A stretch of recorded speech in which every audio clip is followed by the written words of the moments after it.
بسم اللہ الرحمن الرحیم۔ السلام علیکم۔ امیہ بن خلف نے اپنے چوڑے بیل جیسے چہرے پہ بکھری داڑھی کو دونوں ہاتھوں سے رگڑا، اپنے سینے کے ریشمی لبادے سے نکلے ہوئے بالوں کے پسینے کو پونچھا اور بلال کے قدموں میں اس کے ہاتھوں گرے چمڑے کا ہینٹر اس کی گردن پہ لپیٹا اور اسے کھینچتے ہوئے کعبے کے صحن میں آب زمزم کے کنویں کے پاس، اصاف اور نیلا کے بتوں کے پاس، قربان کیے جانوروں کے خون اور غلاظت کے ڈھیر کے پاس، چیونٹیوں، چھیچڑوں اور مکھیوں سے اٹے پتھروں پہ جا لٹایا اور ہینٹر مار مار کے اپنا سانس پھولا دیا۔ پھر اس نے بھی اپنے قبیلے کے لوگوں اور بچوں کو بلا کے بلال کی گردن میں رسی ڈال کے اسے کعبہ کی حدود کے باہر گرم پتھروں پر گھسیٹنے کے لیے بھیج دیا۔ کئی دن تک بلال بھوکا پیاسا کعبہ کے صحن کے باہر ریت اور پتھروں میں ایک موذی جانور کی طرح مارا جاتا رہا۔ دھوپ سر پہ آ جاتی، پتھروں کی چٹان آگ کی طرح دہک جاتی تو اس پہ بلال کے پتلے ٹوٹے شکستہ پیاسے جسم کو لٹا کے اس کے پیٹ پہ ایک گرم بھاری پتھر لا کے رکھ دیا۔ بلال کے ہونٹوں، ناک، منہ، آنکھوں میں ریت گھس جاتی، پھر اسے گرم ریت اور اس میں موجود نوکیلے سنگریزوں پہ مردہ جانوروں کی لاش کی طرح کھینچا جاتا۔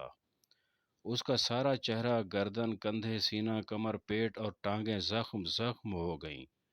زخموں پہ مکھیاں بھن بناتیں۔ بلال میں مکھی اڑانے کی بھی ہمت نہ رہی۔ آنکھوں میں بظاہر زندگی کا نور بجھتا محسوس ہوتا، مگر خدا جانے کسی آسمانی نور کو بلال کی آنکھیں بسا بیٹھی تھی کہ اس کی آنکھوں کی بتیاں نہ بجھیں۔ آنکھیں بند ہو گئیں، جسم بے سدھ ہو گیا۔ آقا امیہ بن خلف کو وہم ہوا کہ بلال مر گیا ہے۔ اس نے شاید سوچا ہو کہ اس کے 150 درہم ڈوب گئے۔ اتنے میں خوشبو کا ایک جھونکا آیا۔ ابو بکر رضی اللہ تعالیٰ عنہ آ گئے۔ سیدنا ابو بکر نے امیہ بن خلف سے کہا، کچھ تو انسانیت کا بھرم رکھو۔ انسان کو جس طرح تم مارتے ہو ایسے تو ہمیں جانوروں کو بھی گھائل کرنے کا حکم نہیں۔ امیہ بن خلف ہاتھ الٹا مار کے بولا، چپ رہو، سارا فساد تمہارے دوست کا ہے۔ کیسے ہمارے غلاموں کو ہم سے باغی کیا ہے، دیکھو۔ سانس اسے نہیں آتی مگر کان لگا کے سنو تو احد احد کہہ کے سانس باہر لیتا ہے۔ مرا نہیں، ابھی مرنے والا ہے۔ سیدنا ابو بکر بولے، امیہ اپنے اس غلام کو مار کے کیا تمہیں ملے گا؟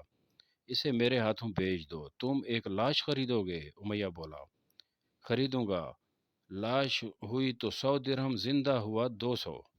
امیہ بن خلف ٹوٹے خون میں لت پت، زخمی ریت میں جمے خون سے لتڑے بدن کو پتھروں پہ گرے پڑے جسم کے پاس جھک کے کان لگا کے سننے لگا۔